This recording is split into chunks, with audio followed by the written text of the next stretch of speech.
Bonjour Gilles. Oui, bonjour Bruno. Alors là, on est en fin de week-end du Bono, là. Donc tu as retrouvé tous tes petits camarades de jeu.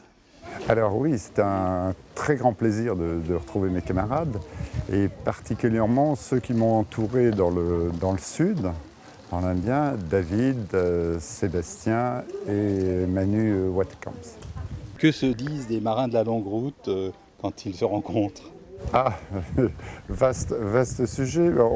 On dérive petit à petit sur des problèmes techniques, puis sur des impressions, puis finalement on a tous vécu ça avec plaisir. Ça c'est parfois avec quelques difficultés pour certains plus que d'autres. Mais on a tous cette communauté de plaisir on a l'impression de former vraiment un groupe qui est égal et homogène. Un club, comme disait Guy. En fait. Un club, oui. Et en vous écoutant, là, entre autres tout à l'heure devant la tombe de Bernard Moitessier, j'ai l'impression que vous n'avez pas tous vécu les mêmes contraintes, parce que vos bateaux sont un peu différents, Oui. et entre autres au niveau de la mer croisée, etc., il y a des grosses différences de ressenti. Oui. Personne n'a fait la même route, ça c'est sûr. Et on a fait la route en fonction de son bateau et de sa préparation. Et donc les bateaux bien préparés, comme celui de Pierre-André et celui de David, ont fait la route sans problème, sans escale. Mais ensuite, la forme de coque, la façon de gréer le bateau, soit un peu plus sur l'avant, soit un peu plus sur la grand voile en fonction de la coque, fait qu'on n'a pas eu le même comportement à la mer. C'est la mer qui est dure et plusieurs ont mis le mât dans l'eau. Moi, personnellement, je n'ai jamais connu ce genre de situation et j'ai jamais eu un bateau qui allait à plus de 20 degrés de gîte. Voilà, c'est ce qui me fait regarder le sud avec grande sérénité. Oui, non, mais c'est intéressant de voir un peu ces différences en fonction des bateaux, quoi. Donc toi, tu as eu quelques petits problèmes techniques assez rapidement, je crois. Oui. Alors j'ai eu des problèmes techniques liés à une préparation un peu rapide parce que j'habite en montagne loin du bateau. Je travaillais jusqu'à fin mars et donc j'ai commencé la préparation réellement en mai, ce qui est un petit peu rapide pour partir au mois de septembre. Et j'ai eu rapidement des petits problèmes de mousquetons concassés, d'un gendarme sur un baoban. Donc c'est deux problèmes qui étaient en début de parcours ont obligé l'arrêt puisque c'était le début de parcours.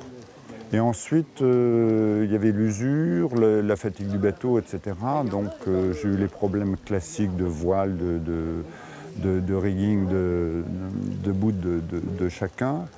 Mais j'ai eu des problèmes supplémentaires sur un support de pilote automatique parce que je n'avais pas de régulateur qui a été dessoudé, qui m'a obligé de m'arrêter effectivement après le Grand Sud. Donc en entamant ma remontée. D'accord. Et comment tu as donc quels sont les points d'orgue en fait de ce tour? Alors on va commencer par les points négatifs, comme ça ce sera mieux pour les points positifs.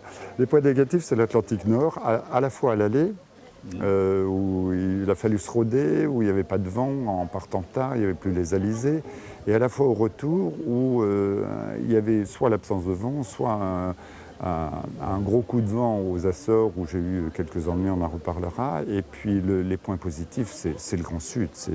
Dès que tu passes le cap de Bonne-Espérance, et ça se fait par paliers.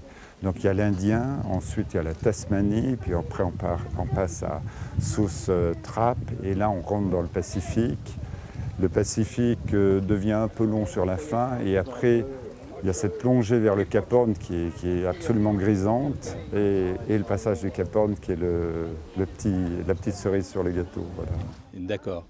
Et un grand plaisir de voir le jet à la nature et le côté fantastique de cette nature du Grand Sud. Dans l'environnement, effectivement, un grand plaisir d'être en communion avec le bateau, avec la mer. On est en constante communion, il y a le bruit, et puis il y a les oiseaux. Oui, qui sont omniprésents à partir de Tristan d'Acunha jusqu'à tout le sud. Et de temps en temps, moi je n'ai pas eu la chance d'avoir des baleines, mais des dauphins et des globicéphales également. d'accord, oui. Voilà. Oui, il y en a pas mal. Oui. Ouais. Voilà. Et donc, oui, donc c'est ça, toi, ce que tu retiens du Grand Sud, c'est vraiment cette communion avec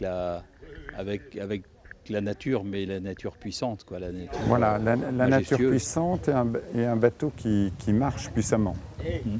Donc, et le peu de calme, tous les marins redoutent les calmes, et le peu de calme que j'ai trouvé dans le sud. Peut-être que, voilà. Et ça, c'est fabuleux. D'accord, c'est marrant parce que Pierre-André a eu beaucoup de calme, lui. Il a eu des grandes périodes voilà, de grand calme, alors qu'on ne l'attend pas du tout dans le sud, quoi. Oui, alors, c'est vrai qu'on n'était pas tout à fait à la même période et on n'était pas tout à fait à la même Bien latitude. sûr, bien sûr. Et Pierre-André a navigué à l'ancienne, au sextant, Oui. sans pratiquement avoir de météo. Et moi, tout mon jeu était quand même de contourner les dépressions. Oui, Donc, oui. et d'essayer Et de de te m'accompagner placer, avec le vent. Voilà, Voilà. d'accord.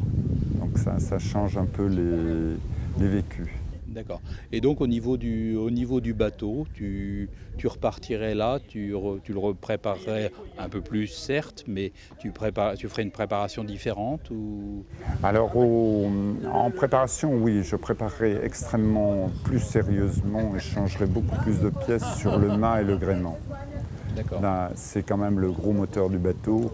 Le reste était correctement préparé, à part quelques fortunes, type la soudure. Et dans l'avitaillement, c'était correct également. Donc Oui. voilà, oui. Non, je serais prêt à repartir comme ça. D'accord. Tu as pêché un petit peu ou... Je suis un piètre pêcheur. Ouais.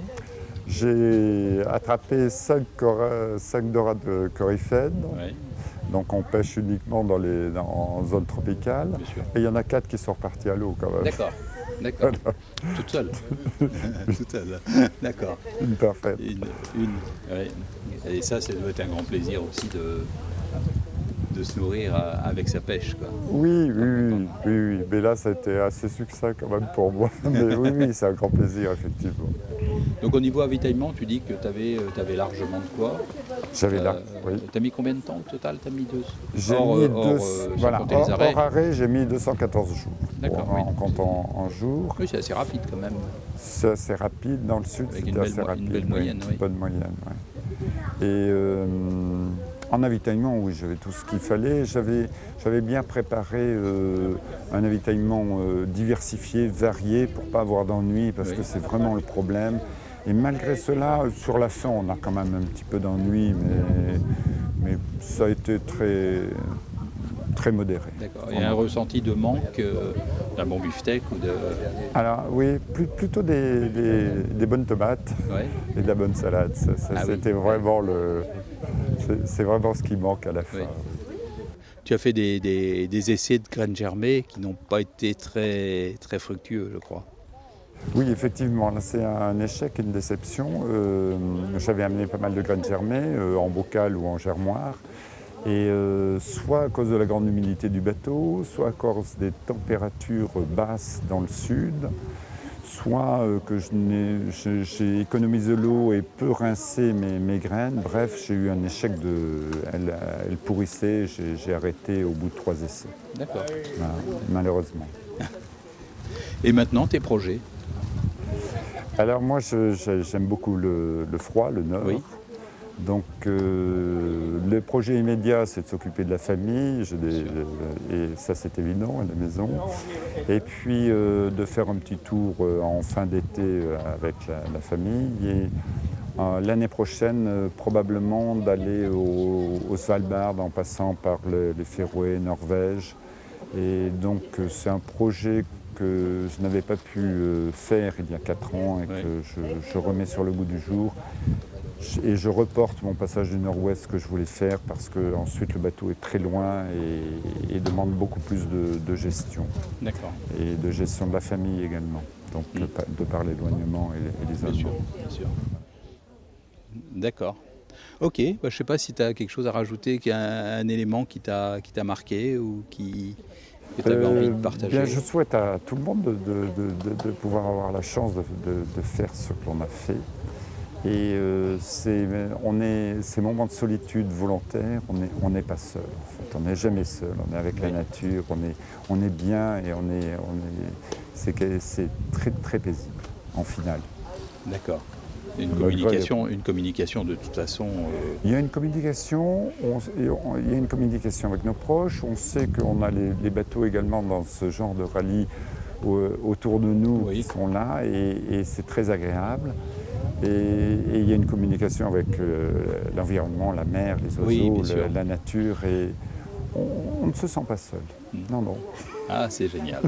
Oui, oui. Ok, bah écoute, merci Gilles. Ben, merci Et Bruno puis, à toi pour et tout puis ce que tu fais. à bientôt. À bientôt. Au revoir.